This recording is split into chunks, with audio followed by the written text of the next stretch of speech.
తాకట్టులో ఉన్న బంగారాన్ని విడిపించి ఆ రోజు ఆన్లైన్ రేటుకే మేము కొంటాం. Sharma gold company. నమస్తే, వెల్కమ్ టు సుమన్ టీవీ. నేను మీ యామ్ని. ప్రస్తుతం మనతో ఉన్నారు ప్రముఖ ఆధ్యాత్మికవేత్త, ప్రముఖ జ్యోతిష్య వాస్తు పండితులు మాడుగుల శివప్రసాద్ గురుగారు ఉన్నారు. వారితో మాట్లాడదాం. నమస్కారం గురుగారు. ఆశీర్వచనం తల్లి. గురుగారు, ఈ నెల అసలు మీనరాశి వారికి అండి ఏ విధంగా ఉంటుంది? ఈ రాశి వారు ఎలాంటి పరిహారం చేస్తే మంచిదండి? శ్రీ మహాగణాధిపతయే నమః. ఐం మహాసరస్వత్యే నమః. శ్రీ లలితాంబికాదేవ్యే నమః. మీనరాశి వాళ్లకు ఈ ఫిబ్రవరి మాసం అంతా కూడా ఎలా ఉంటుంది అంటే, మీనరాశి వాళ్లకు ఏలినాటి శని అనేటువంటిది ఒకటి జరుగుతూ ఉంది అనేటువంటిది అందరికీ తెలిసిన విషయమే. పైగా రాహువు ఇక్కడ ఉండటం అనేటువంటిది జరుగుతున్నది దాదాపు సంవత్సర కాలం పాటు.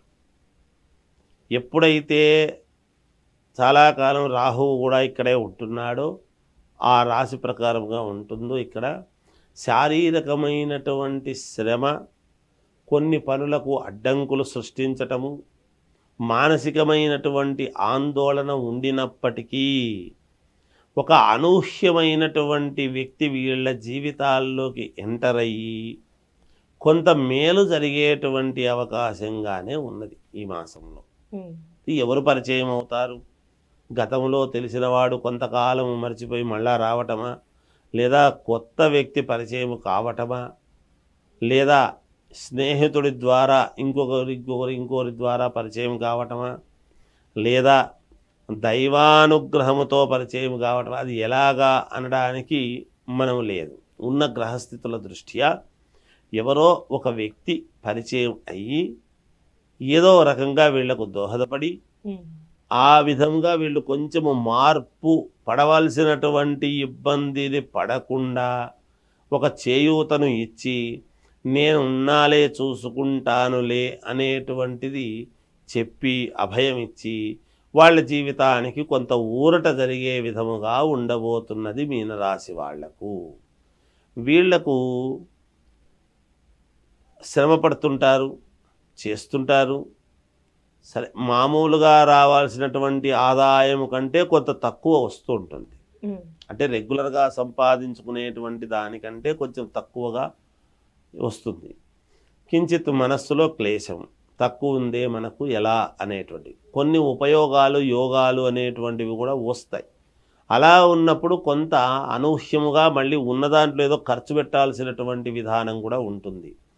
అనవసరంగా ఖర్చు పెట్టాల్సి వచ్చింది, ఉన్నది వచ్చేది తక్కువైంది, పెట్టేది ఎక్కువ అవుతున్నది అనేటువంటి మానసికమైన ఆందోళన ఉంటుంది గాక, శరీరాన్ని సమయానికి తినటం, సమయానికి నిద్ర అనేటువంటివి రెండు పాటించవలసినటువంటి అవసరం ఉన్నది. ఏదైనా మాట్లాడుతూ ఉన్నప్పుడు ఒకటికి రెండు సార్లు ఆలోచన చేసుకొని జాగ్రత్తగా మాట పెదవి దాటి బయటికి అంటే మేలు, వీళ్లకు శ్రేయోదాయకంగా ఉంటుంది వీళ్లకు. ఎందుకంటే ఆ మాట వీళ్లకు రేపు పొద్దున మళ్ళీ వీళ్ళకే చుట్టుకొని ఇబ్బంది కలిగేటువంటి విధానముగా ఉండబోతుంటుంది గాక. అందువల్ల కొంచెం జాగ్రత్తగా మాట్లాడితే మంచిది. అలానే ఇప్పుడు వ్యాపారస్తులకి ఏ విధంగా ఉంటుందండి? వ్యాపారస్తులకు మామూలుగా రెగ్యులర్గా వచ్చేటువంటి ఆదాయం వస్తుంది, ఎలాంటి ఇబ్బంది లేదు. కొత్త వ్యాపారాలు చేయాలి అనుకునేటువంటి వాళ్ళు కొంత వాయిదా వేసుకొని తర్వాత చేస్తే మేలు జరుగుతుంది. దూర ప్రయాణాలు చేయాలి అనుకునేటువంటి వాళ్ళు వాయిదాలు వేసుకొని మళ్ళీ నెలలో వస్తాములే అనుకుంటే మేలు అనేటువంటిది ఒకటి.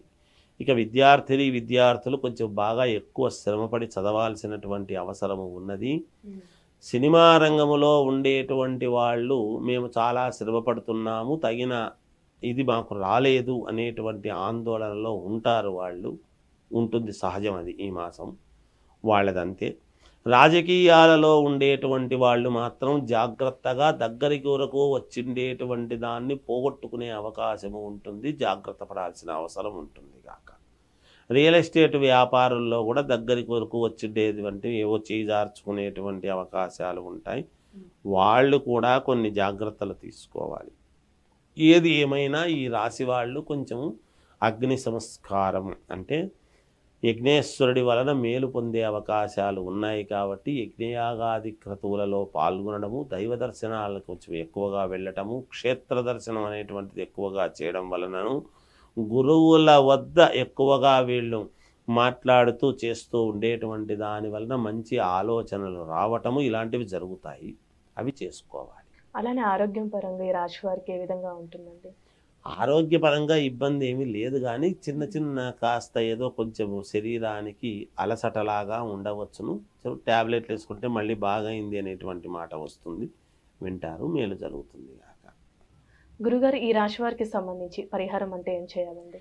పరిహారాలు అనేటివి నేను చెప్తున్నాను కదమ్మా. యజ్ఞయాగాది క్రతువులలో పాల్గొనటము కానీ, గోవులకు కాస్త గ్రాసం తినిపించడం అనేటువంటి విషయంలో కానీ, లేదా గురువుల వద్ద ఎక్కువ సమయము గడిపి వాళ్ళతో తెలుసుకోవాల్సినటువంటి విషయాలు తెలుసుకొని వాళ్ళ జీవితానికి కావాల్సినటువంటి ముందుకు వెళ్ళటానికి కావాల్సిన నిర్ణయాలు తీసుకోవటం కానీ, ఇలాంటివి క్షేత్ర దర్శనము చేయటము కానీ, తర్వాత మామూలుగా గుళ్ళు గోపురాలు తిరగటము, నదీ స్నానాలు అనేటువంటివి చేయటము కూడా శ్రేయస్కరమే. వీళ్ళు అలాంటివి చేసినా కూడా కొంత వీళ్ళ జీవితానికి ఒక మంచి మార్గము దొరుకుతుంది అని నా అభిప్రాయం. ఈ మాసం మాత్రమే కొంచెము దూర ప్రయాణాలు అవి చేయకుండా కొంచెము వీలు చూసుకొని తర్వాత వస్తాములే అని చేయటం ఇలాంటివి ఏవో జాగ్రత్తలు తీసుకుంటే చాలు.